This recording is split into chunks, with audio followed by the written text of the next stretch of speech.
మా అక్కగారైన sister Mary gold గారు దేవుని వాక్యం అందించబోతూ ఉన్నారు. వీరు 3 సంవత్సరాలు ఉపవాసం ఉండి ప్రార్థన చేయడం ద్వారా పరిశుద్ధాత్మతో నింపబడిన వారై ఆత్మ సంబంధమైన వరములు కలిగి ప్రభువుతో మాట్లాడుతూ దర్శనాల ద్వారా కళల ద్వారా ప్రభు సన్నిధిలో గడుపుతూ అనేక మందిని ఆత్మీయంగా సిద్ధపరుస్తూ బలపరుస్తూ ఉన్నారు. వీరు ప్రార్థన చేసి దర్శనాలను కలభావాలను తెలుసుకొని అనేక మందికి తెలియచెప్పి అనేక మంది పట్ల దేవుని యొక్క చిత్తం ఏ విధంగా ఉందో ప్రార్థన ద్వారా వారు తెలుసుకొని అనేక మందితో పంచుకుంటూ అనేక మందిని బలపరుస్తూ దేవుని సన్నిధిలో బహుబలంగా వాడబడుతున్న దైవజనులు. వీరి వాక్యాన్ని ఇప్పుడు విందాం. ఆత్మీయ జీవితంలో మనం ఎదగాలి అంటే వాక్యము మనలను హెచ్చరిక చేయాలి. వాక్యము మన హృదయంలోనికి వెళ్ళి హృదయాన్ని కడగాలి. వాక్యము హృదయాన్ని కడగకుండా మనిషి పరిపూర్ణుడు కాలేడు. అందుకే వాక్యము హృదయాన్ని కడగాలి. బాహ్య సంబంధమైన శుభ్రత ప్రతి మనిషికి ఉంది. స్నానాలు చేస్తారు, అందరూ బాగానే చక్కగా ఉండడానికి ప్రయత్నం చేస్తారు, శుభ్రంగా ఉండడానికి అందంగా ఉండడానికి ప్రయత్నాలు చేస్తారు. కానీ లోపల అదే శుభ్రత ఉందా లేదనేది ఎవరు పట్టించుకోరు. లోపల ఎలాంటి శుభ్రత ఉంది, చక్కదనం ఉందా, అందం ఉందా, శుభ్రంగా కడగడము అనే అనుభవం ఉందా, అసలు పరీక్షించడం అనేది ఉందా? ఎక్కడంటే అర్థం ఉంది, అద్దాన్ని చూసుకుంటున్నాం, బాగున్నామో లేదో చూసుకుంటున్నాం, ఎక్కడ బాగాలేదో అక్కడ మనము దాన్ని సరిచేయడానికి ప్రయత్నం చేస్తున్నాం. అలాగే హృదయానికి కూడా అర్థం ఉంది. ఏంటి అర్థం? వాక్యమే హృదయానికి అర్థము. ఆ హృదయము వాక్యం అనే అర్థంలో చూసుకుంటే ఆ తరువాత వాక్య ప్రకారంగా మనం ఉన్నామో లేదో మనల్ని మనం పరీక్షించి చూసుకుంటే మనకు అర్థమైద్ది చక్కదనం ఉందా లేదనేది. నేను అనుకుంటాను, ఈ లోక సంబంధమైన సౌందర్యాన్ని కోరుకునేటప్పుడు హృదయ సంబంధమైన సౌందర్యము ఎందుకు ఆలోచన చేయరు అని. ఈ శరీరానికి అవసరమైన తిండి పెట్టేటప్పుడు హృదయానికి అవసరమైంది ఎందుకు పెట్టరు, ఎందుకు పెట్టకూడదు అంటే వాళ్ళకి అర్థం కావట్లా. హృదయం ఎలా ఉందో తెలియదు కాబట్టి, హృదయ స్థితి ఎలా ఉందో అర్థం కావట్లేదు కాబట్టి దానికి ఏం తక్కువైందో కూడా తెలియట్లా. ఏం తక్కువైందో, ఏమి ఇయ్యాలో, ఏం చేయాలో, ఎలా ఉంచాలో కూడా అర్థం కావట్లా. అలా అర్థం కానప్పుడు నటించుకుంటూ వెళ్ళిపోవడమే. ఇంకొకటి ఏమి ఉండదు, యథార్థత అనేది ఉండదు. లోపల ఒకటి ఉంటుంది, పైన మనుషులందరినీ చూడగానే ఒకలాగా కనబడతారు. అప్పుడు ఏమనిపిస్తుంది అంటే మనం అందరం ఇలా వీళ్ళలాగా ఉండాలి కదా అని ప్రయత్నించినప్పుడు వాళ్ళకు ఒక మంచి ఆలోచన చెప్తుంది సైతాను. ఏంటి అంటే నటించేసే సరిపోద్ది, మార్చుకోవాల్సిన అవసరం ఏమీ లేదు, కానీ నటిస్తే చాలే అంటది. నటన జీవితం. చాలామంది బైబిల్లో కూడా మార్చుకుంటూ ఉన్నారు వాళ్ళ వేషాన్ని, వాళ్ళ వేషధారాన్ని మార్చుకుంటున్నారు, వాళ్ళ విధానాన్ని మార్చుకుంటూ ఉన్నారు. ఆ రోజుల్లో వాళ్ళు వాక్యంలో మనం చూస్తుంటే మార్చుకున్నారు. ఈ రోజుల్లో నీ జీవితం ఎలా ఉంది? అలాగే. ఏం మార్పు ఉంది? ఇంకా వాళ్ళే మంచోళ్ళు అనుకోవాలి మనం. వాళ్ళు ఒకసారి కాదు ఒకసారన్నా దిద్దుకుంటారు. ఈ రోజుల్లో తెలివి ఎక్కువైపోయింది కాబట్టి దిద్దుకున్నాం అనుకున్నా కూడా సైతాన్ ఏం చేస్తుందంటే దిద్దుకొని ఇవ్వకుండా దానికి ఇంకొక ఆలోచన తెచ్చి పెడుతుంది. నిన్న దిద్దుకొని ఇవ్వకుండా ఏం ఆలోచన తెచ్చి పెడుతుంది? వాళ్ళు ఎలా ఉన్నారో, వీళ్ళు ఎలా ఉన్నారో, వీళ్ళు ఎలా ఉన్నారో చూడు, నువ్వెందుకట్టు మారాలా? నువ్వు కూడా నటిస్తే పోలా? నువ్వు కూడా నటిస్తే పోతుంది. మనిషి జీవితంలో నటన ఎక్కువైపోయింది. వేషం మార్చుకోవడం, మారు వేషం అనేది. గత వారాల్లో మనం విన్నాం, యెరోబాము భార్య మారు వేషం వేసుకొని వస్తే భయంకరమైన మాట వినపడ్డది ఆమెకి. కొడుకు బతకాలనే వేషం వేసుకొని పోయింది, కొడుకు చేస్తాడని జవాబు వచ్చింది. వేషం వేసుకొని పోయినందుకు ఏమైంది? బైబిల్లో చాలామంది తన యొక్క విధానాన్ని మార్చుకున్నారు. ఆది కాండంలో చూస్తే కూడా మనకు అర్థమైంది. ఏశావు ఇస్సాకు చెప్పిన మాట విని వేటాడి మాంసము తీసుకొచ్చి వండి, ఒక జంతువుని తెచ్చి వండి ఇస్సాకు భోజనం చేయడానికి తయారు చేయడానికి వెళ్ళిపోయాడు ఏశావు. ఈ లోపల యాకోబు ఏం చేశాడు? రిబ్కా పిలిచి, ఇదిగో మీ నాన్న మీ అన్నను దీవిస్తానంటున్నాడు, కాబట్టి మీ అన్న కంటే ముందుగా నువ్వు దీవెనలు పొందాలా. ఏం చేయాలా? యాకోబు అన్నాడు, అమ్మ నేను ఉన్నట్టు వాడిని, ఎంట్రుకలు లేనివాడిని, రోమాలు లేవు నాకు, మా నాన్న నన్ను చూస్తే గుర్తుపడతాడు, ఆయన గుర్తుపట్టాడు అంటే దీవెనల కంటే శాపాలు ఎక్కువ వస్తాయి నాకు, నేను వెళ్ళను తల్లు అన్నాడు. కానీ రెబ్కా ఏమంది? ఆ విధానం ఎలానో నేను నేర్పిస్తాలే, ఆ విధంగా నిన్ను సిద్ధపరుస్తానులే, ఆ విధంగా నిన్ను తయారు చేస్తానులే, నువ్వేం ఫీల్ అయిపోబాక. చాలామంది అంటే రెబ్కా మంచి విషయానికి, రెబ్కా అంటది, పౌలు గారు వివరణలో ఏమంటాడంటే, ఇదిగో పెద్దవాడు చిన్నవానికి దాసుడు అవుతాడు అని పిల్లలు ఇంకా పుట్టి మేలైన కీడైన చేయక ముందే ఆ పెద్దవాడు చిన్నవానికి దాసుడు అవుతాడని ప్రభు చెప్పినందువల్ల ఆ రెబ్కా ఏమనుకుందంటే, చిన్నవాడిని దేవుడు ఇష్టపడ్డాడు కాబట్టి నేను కూడా ఇష్టపడాలనుకుంది. అది కొంచెం మంచి ఆలోచనే. కానీ ఈరోజు తల్లులే నేర్పిస్తున్నారు. ఈ రోజుల్లో తల్లులు పర్వాలేదులే, అలా ఉన్నా సరిపోతుందిలే, ఏం ఇబ్బంది లేదులే, అక్కడికి వచ్చి వాళ్ళు ఇలా అడిగితే ఆ ప్రార్థన ఎందుకు చేయడం లేదు అని అడిగితే ఇలా చెప్పులే, మాటలు నేర్పించడం అనేది. ఒక సహోదరుడు అంటున్నాడు, ఇదిగో ప్రార్థనలో నాకు నిద్ర వస్తుంది అంటే వాళ్ళ నాన్న చెప్పాడంట, ఇదిగో నిద్రపోయినట్టుగా కనబడబాకు కానీ తల ఉంచుకొని వాక్యం చూస్తున్నట్టుగా నటించమండంట. చూడండి ఏందది? ఇదేనికి నటన నేర్చుకోవాల్సింది? ఏ విషయంలో నీకు నటన రావాల్సింది? ఏ విషయంలో నువ్వు వేషం మార్చుకోవాల్సింది? ఏ విషయంలో అట్లాంటి విధానాలు నీకు కావాల్సింది? ఎప్పుడన్నా ఆలోచన చేసావా?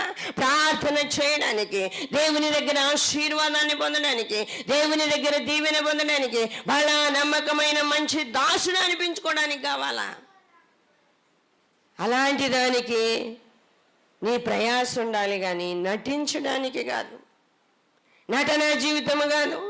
వాక్య భాగములు మనం చూస్తూ ఉంటే ఆది కాండం 27వ అధ్యాయము 21వ వచనం, అప్పుడు ఇస్సాకు, నా కుమారుడా, నీవు ఏశావును నా కుమారుడవో కావో, నేను నిన్ను తడుగు చూచెదను, దగ్గరికి రమ్మని చెప్పాను.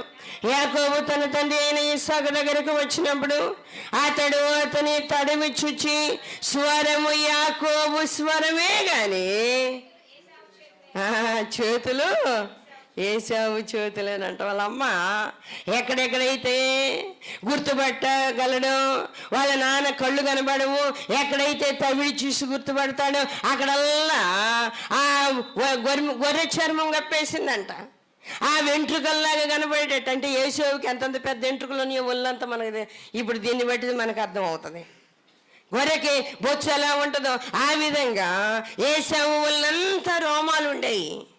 ఆ గుర్తుపట్టకుండా ఏం చేయాలి? ఇదిగో ఏశావును నా కుమారుడు నీవేనంటే నేనే నారా అన్నాడు యాకోబు. కానీ తండ్రికి ఎక్కడో అర్థమైపోయింది, ఈయన ఏశావు కాదు, ఈ అబ్బాయి ఖచ్చితంగా యాకోబే అనుకున్నాడు. ఆ తరువాత అన్నాడు, నువ్వు దగ్గరకు వచ్చి నా దగ్గర నిలబడు, నేను నిన్ను తడివి చూడాలి. ఎక్కడెక్కడ ఖాళీ కనబడుతుంది? మంచి ఏశావు వస్త్రం వేసేసిందంట యాకోబుకి. మెడ మీద ఆ గొర్రె బొచ్చు ఆ చర్మం కప్పేసింది, చేతుల మీద కప్పేసింది. ఆ తర్వాత ఎక్కడెక్కడ ఖాళీ ఉంది అక్కడంతా కప్పేసిన తర్వాత అప్పుడు ఇస్సాకు దగ్గరకు పిలిచి మెడ మీద తవిడు చూడగానే ఏసావులా కనబడ్డాడు. చేతుల మీద దవడగానే ఏసావులా కనబడ్డా. అయిన డౌటే, ఏమన్నాడు? నువ్వు దగ్గరికి రా, నిన్ను ముద్దు పెట్టుకోవాలంట. ఎందుకు? ఏసావు దగ్గర ఒక వాసన వస్తుందంట, యాకోబు దగ్గర ఒక వాసన వస్తుంది. ఒకళ్ళు ఒక రకం సెంటు కొట్టుకుంటే ఒక వాసన వస్తుంది, అసలు కొట్టుకోకపోతే ఇంకొక వాసన వస్తుంది. అందువలన నీవు నా కుమారుడు అయిన ఏసావు కాదు, నేను గుర్తుపట్టాలి రమ్మని వాసన చూడాలనుకున్నాడంట. వాక్య భాగంలో మనం చూస్తూ ఉంటే 27వ వచనం చూద్దాం. అతడు దగ్గరకు వచ్చి అతని ముద్దు పెట్టుకునేను. అప్పుడు అతని వస్త్రములను వాసన చూచి, చూడండి వాసన చూశాడంట. కొంతమంది వస్తూ ఉంటే వాళ్ళ యొక్క వాసనను బట్టి వాళ్ళని గుర్తుపట్టవచ్చు. మనం దేవుని దగ్గరికి మనం వెళ్తూ ఉన్నప్పుడు ప్రార్థనా పరులమైతే ఆ సువాసన ఆయనకి ముక్కులకు తగులుతూ ఉంటుంది, ఆయన ముక్కుకు తగులుతూ ఉంటుంది. ఆయన ఆ సువాసనని పీల్చుకుంటాడు. ఆయన అలాంటి వాసనని ఇష్టపడతాడు, అలాంటి సౌందర్యాన్ని ఇష్టపడతాడు. ప్రభు అంటున్నాడు, నేను నీ యొద్దకు వచ్చినప్పుడు నాకు ఇష్టము పుట్టించు ప్రాయము నీకు వచ్చి ఉండేను. ఇష్టము పుట్టించే ప్రాయం నీకు వచ్చింది. ఇష్టము పుట్టించే సువాసన నీ దగ్గర ఉంది. నేను నీ దగ్గర వాసన చూద్దామనుకుంటే మంచి సువాసన నీ దగ్గరికి వస్తూ ఉంది, నీ దగ్గర వస్తూ ఉంది. దేవుని సన్నిధిలో మనం ఆలోచన చేయాలి. యాకోబు తన యొక్క వేషధారణ మార్చుకున్నాడు. ఎన్ని విధాలుగా ప్రయత్నించినా ఇస్సాకు కనిపెట్టలేకపోయాడు. దేవుడు మాట్లాడకపోతే, దేవుడు ఆ యొక్క హృదయ స్థితిని చూపించకపోతే ఏ దైవజనుడైనా కూడా ఆ యొక్క హృదయ స్థితి ఏంటో కనుక్కోలేరు. యెరోబాము భార్య వస్తూ ఉంటే దేవుడే చెప్తున్నాడు, ఆయనకి తెలుసా? ఆయనకు కూడా కళ్ళు కనరావు, ఆయన కూడా పెద్దవాడు, ఆయనకి కళ్ళు కనబడవు. ఆయన కూడా తవిడి చూసే తెలుసుకుంటాడు.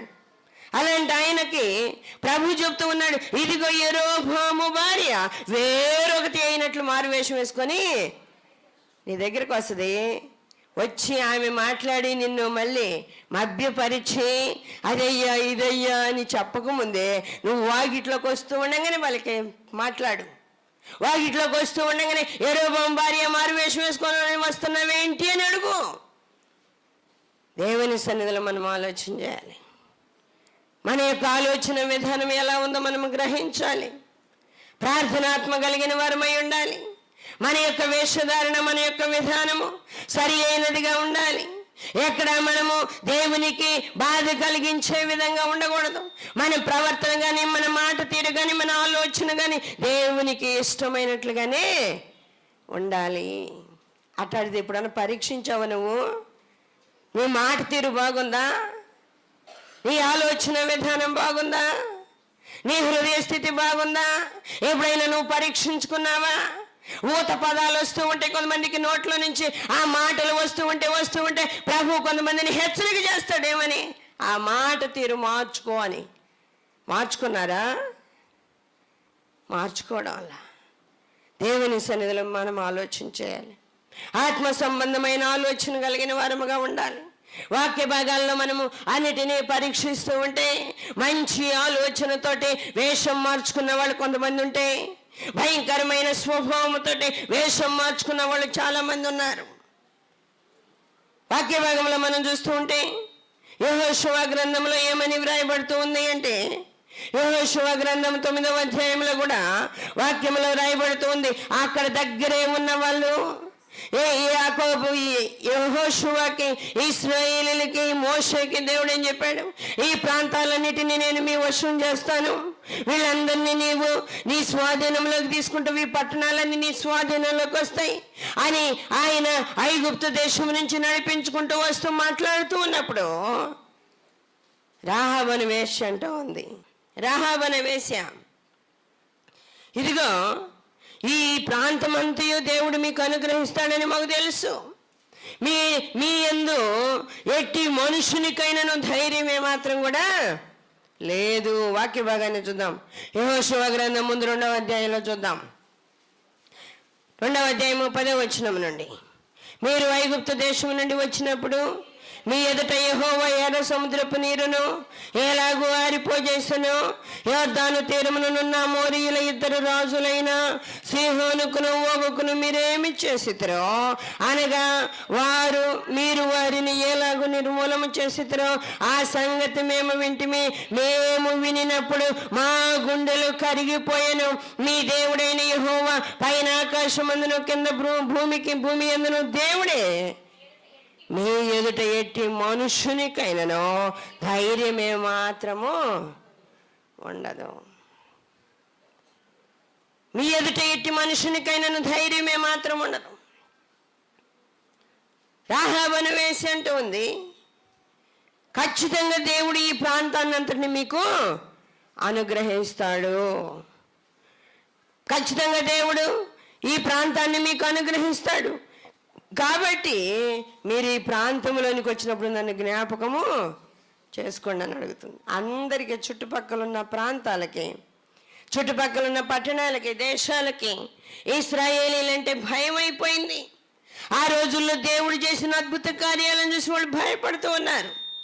ఎర్ర సముద్రపు నీరును ఎలాగూ ఆరిపోజేశాడో, దేవుడు ఆకాశము నుండి ఆహారాన్ని ఎలా ఇచ్చాడో, భూమి నుండి బండ నుండి నీళ్లు ఎలా ఇచ్చాడో, వాళ్ళ శత్రువుల మీద వాళ్ళకి జయాన్ని ఎలా ఇచ్చాడో, వాళ్ళతో ఎలా మాట్లాడాడో, వాళ్ళకి విజయాన్ని ఎలా ఇచ్చాడో అందరూ విన్నాక గడగడ వణిగిపోతున్నారు. దేవుని సన్నిధిలో మనం ఆలోచన చేయాలి. మన ఆలోచన విధానం ఎలా ఉంది? ఏం చేస్తున్నాం మనము? వాక్యం ధ్యానిస్తూ ఉన్నప్పుడు యెహోషువ అంటూ ఉన్నాడు, ఆ రాహాబును వేసి మాట్లాడుతున్న మాటలు యెహోషువ గ్రంథంలో మనం వింటూ ఉన్నాం. ఎట్టి మనుషునికైనా ధైర్యమే మాత్రం కూడా లేదు. ఆ పట్టణాల వాళ్ళందరికీ గడగడ వణుకొచ్చి కొంతమంది అనుకున్నారంట, మనం బతికుండేటట్టుగా మారు వేషం వేసుకొని పోదాం అనుకున్నట్టు. యెహోషువ దగ్గరికి మారు వేషం వేసుకొని పోదాం, బతికుండడానికి, చావడానికి కాదు. ఆ పట్టణాలన్నింటినీ దేవుడు వాళ్ళు స్వాధీనం చేసినప్పుడు మనం చనిపోవడానికి కాదు, మారు వేషం వేసుకుని వెళ్ళిపోదాం. వాక్య భాగాల్లో మనం చూస్తూ ఉంటే యెహోషువ గ్రంథం 9వ అధ్యాయము 9 వచనం, వారు నీ దేవుడైన యెహోవా నామమును బట్టి నీ దాసులమైన మేము బహుదూరము నుండి వచ్చితిమి. ఏలయనగా ఆయన కీర్తిని, ఆయన ఐగుప్తులో చేసిన సమస్తమును, యొర్దానుకు అద్దరినున్న హెష్బోను రాజైన సీహోను, అష్టారోతులోనున్న బాషాను రాజైన ఓగు అను అమోరీల ఇద్దరు రాజులకు ఆయన చేసినదంతే మేము వింటిమి. అప్పుడు మా పెద్దలను, మా దేశ నివాసులందరూ మాతో మీరు ప్రయాణము కొరకు ఆహారమును చేత పట్టుకొని వారిని ఎదుర్కొనబోయి వారితో మేము మీ దాసులము గనక మాతో నిబంధన చేయండి అని చెప్పండి. ఇంకెందుకు కానీ మనం బతుకుండాలి అంటే మీరు మారు వేషం వేసుకొని అక్కడికి వెళ్ళండి. అట్లానే వచ్చేసారంట వాళ్ళు. 12వ వచనం నుండి చూస్తే, మీ యొద్దకు రావాలనని బయలుదేరిన దినము మేము సిద్ధపరుచుకొని మా ఇండ్ల నుండి తెచ్చుకొని మా వేడి భక్ష్యములు ఇవే. ఇప్పటికీ ఇవి ఎండి ముక్కలాయేను. ఈ ద్రాక్షారసపు సిద్ధులను మేము నింపినప్పుడు అవి క్రొత్తవే, ఇప్పటికీ అవి చినిగిపోయాను. బహుదూరమైన ప్రయాణము చేసినందున ఈ మా బట్టలను చెప్పులను పాతగిలిపోయానని అతనితో చెప్పిరి. ఇశ్రాయేలీలు యెహోవా చేత సెలవు పొందకయే ఎండిపోయిన ఆహారం వీళ్ళకి ఎందుకు చెప్పండి. నిజంగా దేవుడు మంచి ఆహారాన్ని వీళ్ళకి ఇచ్చా. ఎవరైనా పొగిడితే చాలన్నమాట. కొంతమందిని పొగిడితే చాలు, అబ్బా నువ్వు ప్రార్థన చేస్తే ఎట్టాడి దెయ్యమైన పోయిద్దంటే ఇక వీళ్ళకి శక్తి ఉందో లేదో తర్వాత సంగతి, పోయి ప్రార్థన చేయటమే. నువ్వు ప్రార్థన చేస్తే ఎలాంటి జబ్బు అయినా పోయిందంటే ప్రార్థన చేయడమే. తర్వాత ఆ జబ్బు నీకు వస్తుందని తెలియటంలా, తర్వాత ఆ దురాత్మ నీ మీద దాడి చేస్తుందని తెలియడంలా, నీ శక్తి ఎంతో నీ సామర్థ్యం ఎంత అర్థం కావట్లే. ఇశ్రాయేలీలు అన్ని విషయాల్లో దేవుని దగ్గర విచారణ చేసేవాళ్ళు. ఆ విషయం ఎందుకు చేయలేకపోయారో? దేవుని దగ్గర విచారణ చేయకుండా వాళ్ళ ఆహారములో కొంచెం పుచ్చుకొని యెహోషువ ఆ వచ్చిన వారితో సమాధానపడి వారిని బ్రతుకునిచ్చుటకు వారితో నిబంధన చేశాడంట. వారితో నిబంధన, అబ్బా ఎంత భయంకరమైన పరిస్థితి వచ్చేసింది. వారితో నిబంధన చేశాడు. ఆ తర్వాత సమాజ ప్రధానులు అందరూ కలిసి ఆ ప్రాంతాలకు వెళ్ళినప్పుడు 16వ వచనము, అయితే వారిలో నిబంధన చేసి 3 దినములైన తర్వాత వాళ్ళు తమకు పొరుగు వారు తమ నడుమన నివసించువారే అని తెలుసుకున్నారట. అప్పుడు తెలిసిందంట వాళ్ళకి, మా మధ్యలో నివసించే వాళ్ళే, మా పక్కన ఉన్న వాళ్ళే అయ్యో ఎట్లాంటి యేసు వేసుకొని వచ్చారు. చూడండి వాళ్ళకి ఎట్ట దొరికినాయో, పాత చెప్పులు, పాత బట్టలు, పాత ద్రాక్ష రసపు తిత్తులు, ఎండిపోయిన రొట్టెలు. ఎప్పుడు మరి ఎట్టొచ్చినాయో పాపం అవి. దేవుని సన్నిధిలో ఆలోచించే నిబంధన చేశారు. నిబంధన చేసినాక కొంతమంది ఇశ్రాయేలు అన్నారంట, వీళ్ళందరినీ చంపేసేద్దామనగానే యెహోషువ అన్నాడు, మనము దేవుని పేరట వీళ్ళతో ప్రమాణము చేశాం కాబట్టి వీళ్ళని బ్రతకనియాల్సిందే, వీళ్ళని బ్రతకనియాల్సిందే. వాక్య భాగంలో మనం చూస్తూ ఉంటే 22వ వచనం, మరియు యెహోషువ వారిని పిలిపించి ఇట్లనెను, మీరు మా మధ్యన నివసించువారయ్యుండియో మేము మీకు బహుదూరముననున్న వారమని చెప్పి మమ్మల్ని ఎలా మోసపుచ్చితిరి. ఆ హేతువు చేత మీరు శాపగ్రస్తులగుదురు, దాస్యము మీకెన్నడను మానదు. నా దేవుని ఆలయమునకు మీరు కట్టెలు నరుకువారును నీళ్లు చోదువారునై ఉండక మానరు. అలాంటి నిబంధనలోనికి వెళ్ళిపోయారు. చూడండి, దేవుని సన్నిధిలో మనం ఆలోచన చేస్తూ ఉన్నాం. దేవుని సన్నిధిలో ఆలోచన చేసినప్పుడు కొన్ని జీవితాలు మార్చుకున్నట్లుగా నటించినప్పుడు కొన్ని మేలులు జరిగితే జరగవచ్చు, కానీ అన్ని సమయాల్లో అలానే ఉండదు. అన్ని సమయాలు అలా ఉండవు. మారు వేషం వేసుకుని వచ్చిన యెరోబాము భార్య విషయంలో దేవుడు చెప్పిన మాట చాలా కఠినమైంది. అలాంటి వేషం వేసుకొని వస్తే నీ విషయంలో దేవుడు ఏం చెప్పబోతున్నాడో ఆలోచన చేయాలి. అబ్షాలోము దావీదుకు విరోధంగా చాలా భయంకరంగా ప్రవర్తించాడు. అంటే ముందు అబ్షాలోము ఆలోచించింది, చేసింది ఒక రకమైన పనే, పర్లేదు. ఎందుకంటే వాళ్ళ చెల్లిని పాడు చేసినందుకు అమ్నోను అనే వ్యక్తిని అబ్షాలోము చంపేశాడు. అన్యుల్లో ఒకళ్ళు చేసినట్లుగా, వేశ్యతో ప్రవర్తించినట్లుగా ఇలా ప్రవర్తించాడని ఆ రోషంతో చంపేశాడు. ఆ తర్వాత అబ్షాలోము వాళ్ళ నాన్నకు విరోధంగా భయంకరంగా మారిపోతా వచ్చాడు. అంతవరకు బాగానే ఉంది, కానీ ఆ తర్వాత భయంకరమైన ఆలోచన, వ్యతిరేకత కలిగి ఉన్నప్పుడు దావీదు అబ్షాలోమును రానివ్వకపోతే ఒక స్త్రీని తీసుకొచ్చి యోవాబు ఆమెకు నేర్పిస్తున్నాడంట. నీవు వేరొకటిలాగా వేషం వేసుకొని, నువ్వు మారు వేషం వేసుకొని వచ్చి ఆ దావీదు రాజు ముందు ఎలా మాట్లాడు. ఏమని మాట్లాడాలా? నా పిల్లలిద్దరూ పొలంలో పెనుగులాడుకుంటున్నారయ్యా, అడ్డం తీసేవాళ్ళు ఎవరు లేక ఒకడి మీద పడి చంపేశాడు.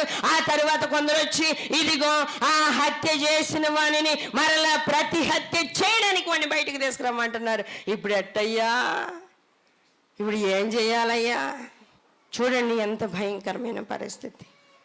ఆ ప్రతి హత్య చేయడానికి వాక్య భాగంలో మనం చూస్తూ ఉంటే 2వ సమూయేలు గ్రంథము 14వ అధ్యాయము 1వ వచనం నుండి, రాజు అబ్షాలోము మీద ప్రాణము పెట్టుకొని ఉన్నాడని సెరూయా కుమారుడైన యోవాబు గ్రహించి తెకోవా నుండి యుక్తి గల స్త్రీని పిలవనంపించి ఏడ్చుచున్న దానివైనట్టు నటించి దుఃఖ వస్త్రాలు ధరించుకొని తైలము పూసుకొనక బహుకాలము దుఃఖపడిన దాని వలె నుండి. నువ్వు రాజు దగ్గరకు పోయి ఇట్లా మాట్లాడు. చూడండి, నటన నేర్పించే వాళ్ళు ఎలా నేర్పుతారంటే చెప్పడానికి వీలుగానే, అంటే ఇంకది దేవుడు తప్ప మనుషులు ఎవరు ఆ నటన్ని గుర్తుపట్టరు అన్నట్టుగా, అలా ఎవరు గుర్తుపట్టరు అన్నట్టుగా నేర్పిస్తారు. అలా చెప్పి రాజు దగ్గరికి పంపినప్పుడు రాజు దగ్గర ఆమె అలా మనవి చేసింది, పొలంలో నా 2 కుమారులు పెనుగులాడుకుంటూ ఉంటే ఒకడు ఇంకొకరిని చంపేశాడు, ఇట్లా ప్రతి హత్య చేయాలా? ఇప్పుడు మనిషిని చంపినోడిని చంపేసేయాలి, బయటికి తెమ్మంటున్నారు. అయ్యా ఎట్ట అంటే దావీదు అంటున్నాడు. దావీదు వాక్య భాగంలో మనం చూస్తూ ఉంటే 11వ వచనము. అప్పుడు ఆమె, రాజువైన నీవు నీ దేవుడైన యెహోవాను స్మరించి హత్యకు ప్రతి హత్య చేయువారు నా కుమారుని నశింపజేయకుండా ఏకను నాశనము చేయటం మానిపించమని మనవి చేయగా, రాజు యెహోవా జీవముతోడు నీ కుమారుని తల వెంట్రుకలలో ఒకటైనను నేల రాలకుండును అన్నాడు. చూడండి, యెహోషువ ప్రమాణం చేశాడు ఆడ, మిమ్మల్ని మేము చంపము, యెహోవా జీవముతోడు మీతో మేము సమాధానంగా ఉంటాము, మిమ్మల్ని మేము ఏం చేయమని చెప్పి యెహోషువ ప్రమాణం చేశాడు. ఇక్కడేమో దావీదు ప్రమాణం చేస్తూ ఉన్నాడు, యెహోవా జీవముతోడు నీ కుమారుని తల వెంట్రుకలలో ఒకటైనను నేల రాలదు. ఇంకా ఇంకా ఇంకా మాట్లాడుతూ ఉంటే రాజుకు అర్థమైపోయింది. రాజుకు అర్థమేంటున్నాడు. వాక్య భాగంలో మనం చూస్తూ ఉంటే 18వ వచనం, రాజు, నేను నిన్ను అడుగు సంగతి నీవెంత మాత్రమును మరుగు చేయవద్దని ఆ స్త్రీతో అనగా, ఆమె, నా ఏలిన వాడవగు నీవు సెలవిమ్మనెను. అంతటి రాజు, యోవాబు నీకు బోధించినా? యోవాబే కదా బోధించింది నీకు, యోవాబే కదా బోధించింది, నీ తల్లే కదా నిన్ను నటించమని నేర్పించింది.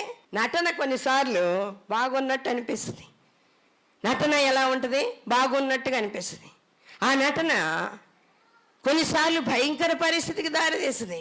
నటన జీవితం నాకొద్దు, నటన దేనికి పనికిరాదు ప్రభువా, నన్ను క్షమించని దేవుని సన్నిధిలో ప్రార్థన చేయండి. ప్రభు ఎందుకు ఈ మాటలు చెప్తున్నాడో మనకే తెలియదు. హృదయాలు ఎలా ఉన్నాయో పరీక్షించుకోవాల్సిన అవసరం ఉంది. కాబట్టి హృదయాన్ని పరీక్షించుకుంటూ ప్రార్థన చేద్దాం. ప్రార్థన చేసుకుందాం. కృప కలిగిన దేవ, సర్వాధికారి అయిన తండ్రి, మహోన్నతుడ, పరిశుద్ధుడ, ఉన్నత పరిశుద్ధ స్థలంలో నివసించే దేవ, మీకే వందనాలు, స్తోత్రాలు. వాక్యాల్లో నుండి ఎన్నో విషయాలు మీరు మాట్లాడారు. మారు వేషం వేసుకోవడం, నటించడం, ప్రభా, వేరొకళ్ళైనట్టుగా ప్రవర్తించడం, నైనా ఇవన్నీ మీరు చూశారు ప్రభా. యాకోబుని చూశారు, గిబియోనీయులను చూశారు నాయన, ఇదిగొన్న తండ్రి దావీదుని చూశారు, యెహోషాపాతుని చూశారు, యెరోబోం భార్యను కూడా చూశారు ప్రభా. నాయన, ఇదిగొన్న తండ్రి క్రొత్త నిబంధనలు అన్నిటినీ తెలియజేస్తూ బట్టబయలు చేస్తున్నారు ప్రభా. ప్రతి బిడ్డను మీ హస్తాల్లో దాచుకొని గ్రహించే కృపనివ్వండి. చక్కగా మీ చిత్తానుసారంగా ఉండటానికి నేర్పించండి. ప్రార్థన ఆత్మతో నింపండి. పరిపూర్ణ విజయము దయచేయండి. శోధనలు జయించగలిగిన శక్తినివ్వండి. అనారోగ్యంతో ఉన్న బిడ్డలను ముట్టండి. నెమ్మది లేని వారికి నెమ్మది దయచేయండి. దురాత్మల చేత పీడించబడుతున్న వారికి విడుదల దయచేయండి ప్రభా. ఇదిగోనైనా ఆత్మీయంగా, శారీరకంగా, ఉన్నతంగా మీ కృపను పొందుకుంటున్నైనా ఉన్నతంగా మీ కృపలో కొనసాగలిగిన శక్తిని మీ బిడ్డలకు ఇచ్చి మీరే బలపరచమని మీకు అప్పగించుకుంటూ యేసయ్య అతి పరిశుద్ధ నామములో అడుగుచున్నాను తండ్రి, ఆమేన్. మరిన్ని వివరముల కొరకు మమ్మల్ని సంప్రదించవలసిన చిరునామా Marigold Foundation, Holy Spirit Church, Viswanathapuram, Podili, Prakasam జిల్లా, పిన్ కోడ్ 523240. మా ఫోన్ నెంబర్స్ 8500084841. మరి ఒక ఫోన్ నెంబర్ 8500084841.